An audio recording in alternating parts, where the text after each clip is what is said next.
Politika Bali. Akhirnya hari kedua, ini hari Sabtu, hari yang aku tunggu-tunggu, ketemu Kak Reza. Selamat menonton. Wah, ini dia. Kenceng lagi dong tepuk tangannya. Oke. Selamat pagi Pagi. Oke, cek. Ya, selamat pagi semuanya. Pagi. Terima kasih di Jogja. Saya mampir ke sini jajan. Banyak kesan yang saya bisa petik dari perjalanan 20 tahun. Mungkin itu dulu untuk mengawali. Hampir tidak ada 1 tahun saya tidak bermain bersama Mas Hanung. Jadi dalam setiap tahun selama consecutive gitu ya, consecutive bahasa Indonesia apa gitu lupa tiba-tiba. Selama berturut-turut 13 tahun itu saya selalu ada project dengan Mas Hanung. Sama Mas Hanung. Jadi Mas Hanung tuh ya, besar perannya buat hidup saya gitu. Apalagi sebagai seorang aktor. Tapi dari Gak pernah. Cuma ditanya, apa rasanya mendapat nilai yang kurang baik? Kamu rasanya apa? Oh iya, nggak enak gini. Oke, kalau udah nggak enak, kira-kira apa yang bisa dilakukan? Ya belajar lagi. Oke, kira-kira belajar yang nyaman buat kamu gimana ya? I just have to read it again and again. Mau dicoba? Ya nanti kakak coba sendiri. Coba, habis itu begitu saya dapat nilai yang baik, saya punya rasa reward yang berbeda karena oh saya mulai menikmati proses belajar. Oh ternyata belajar itu rewarding ya. Oh ternyata proses belajar itu menghasilkan satu hal yang membuat diri kita tuh achieve sesuatu dan kita punya kebanggaan sendiri. Jadi ada self awareness, ada self respect, ada proses menghargai kerja diri sendiri juga gitu di dalamnya.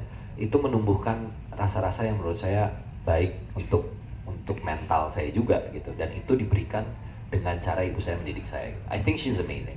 Saya kalau udah bicara soal ibu saya bisa agak panjang, maaf banget teman-teman. Tapi I think she's the most amazing mother. Of course, ya, setiap anak pasti akan bicara begitu.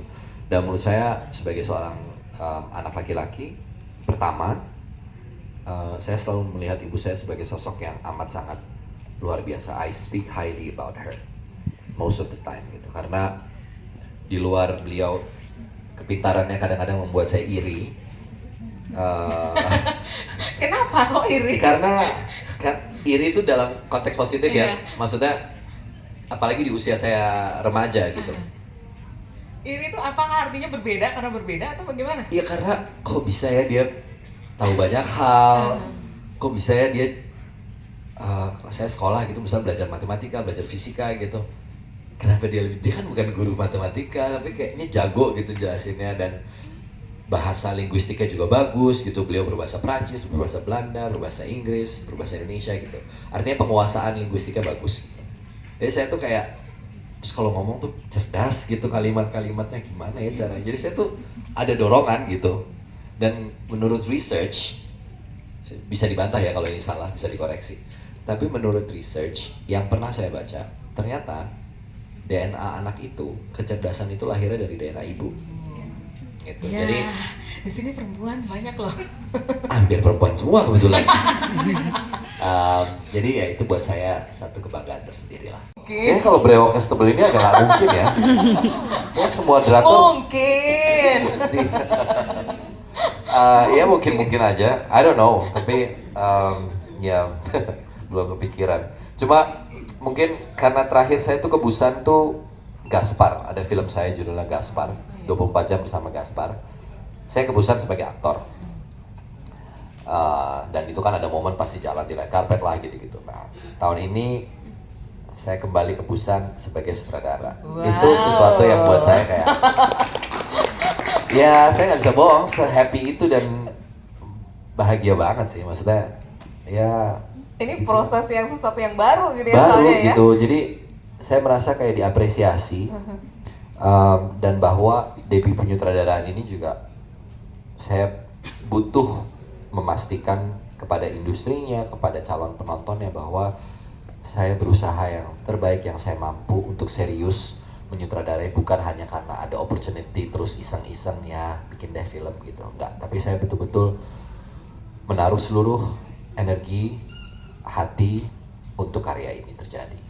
Karena buat saya karya yang baik adalah karya yang terjadi. Kalau belum terjadi berarti masih ngawang, belum berkarya. Belum berkarya. Dan ada satu catatan yang bagus dari Mas Reza. Belum berkarya. Oh, ini di dalam buku ini ya. Nanti Saya saya akan bacain bacakan. deh.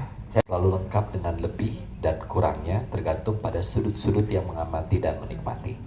Pencapaian dalam pandangan saya merupakan bagian dari perjalanan yang sangat saya hormati, tidak untuk diagungkan. Yang terpenting adalah hal yang harus dilakukan setelahnya, tentang bagaimana terus menggali diri dan mengasah kemampuan, mencipta ruang bertumbuh, bergerak, dan berpikir, serta merenungi dan menghargai segala upaya. Selain itu, selalu berterima kasih pada diri sendiri dan melibatkan yang kuasa dalam setiap langkah. Kalau hidup adalah sebuah pencapaian, saya bisa mengatakan bahkan mampu bertahan di kehidupan ini juga merupakan sebuah pencapaian tersendiri yang perlu diapresiasi. Wah, dalam. Bagi saya sebenarnya itu Kayaknya kalau brewoknya setebel ini agak nggak mungkin ya. Ya semua drakor mungkin. sih. Ya mungkin aja. I don't know. Tapi ya belum kepikiran. Cuma mungkin karena terakhir saya tuh ke Busan tuh Gaspar. Ada film saya judulnya Gaspar. 24 jam bersama Gaspar. Saya ke Busan sebagai aktor. Dan itu kan ada momen pasti jalan di red carpet lah gitu-gitu. Nah, tahun ini saya kembali ke Busan sebagai sutradara. Wow. Itu sesuatu yang buat saya kayak ya saya nggak bisa bohong, se-happy itu dan bahagia banget sih. Maksudnya ya Ini gitu. proses yang sesuatu yang baru gitu ya. Baru soalnya, gitu, jadi saya merasa kayak diapresiasi. Dan bahwa debut penyutradaraan ini juga saya butuh memastikan kepada industrinya, kepada calon penontonnya bahwa saya berusaha yang terbaik yang saya mampu untuk serius menyutradarai, bukan hanya karena ada opportunity terus iseng-iseng ya bikin deh film gitu, enggak. Tapi saya betul-betul menaruh seluruh energi, hati untuk karya ini terjadi. Karena buat saya karya yang baik adalah karya yang terjadi. Kalau belum terjadi berarti masih ngawang, belum berkarya. Belum berkarya. Dan ada satu catatan yang bagus dari Mas Reza. Belum berkarya. Oh, ini di dalam buku ini ya. Nanti Saya saya akan bacain deh. bacakan. Saya mencoba mengeksplorasi hal-hal yang kamu sukai dan yang tidak kamu sukai. Jadi kadang-kadang kita bisa menemukan sesuatu yang kita pikir kita nggak suka, ternyata begitu dijalani, ternyata enjoy. Loh, kok ternyata makin suka gitu. Itu bisa jadi. Saya nggak tahu apakah itu sebuah jawaban yang cukup komprehensif atau tidak, tapi that's particularly about passion gitu ya. Yang kedua adalah merawatnya. Mungkin yang ini saya bisa jawab. Bagaimana saya merawat minat, merawat api yang saya punya untuk dunia seni peran. Karena saya selalu melihat, pertama, biar bagaimanapun ada nilai pekerjaan yang harus saya junjung tinggi dengan disiplin. Kita ke penanya Next. berikutnya. Mungkin kita kasih yang ke belakang kali ya. Ya. Mas yang mana tadi? 1, 2, oke. 3. Ya. Ya, tadi itu mbaknya udah nunjuk tangan soalnya. Oke. Permisi, Sedap nama hidup. saya Nanda. Yes. Mas Reza, saya mau nanya, di dalam perjalanan Mas Reza ini, Mas Reza kan salah satu aktor favorit di Indonesia gitu. Banyak banget perjalanan Mas Reza yang nggak kami tahu. Kami kan tahu aktor yang bagus, yang kehidupannya mulus lancar. Padahal kan setiap orang kan memiliki masalah. Aktifnya double gitu ya. Jadi kalau marah ya namanya ibu dalam mendidik pasti ada marahnya. Dan saya tuh kalau ibu saya suaranya udah mulai naik nih, oktavnya 8, jangan lupa ya dia ada darah timurnya ya. Saya tuh 2 kalimat saya langsung diem, kicep langsung. Itu kalau Mas Arya paling seneng tuh ngeliat saya lagi dimarahin sama mama saya.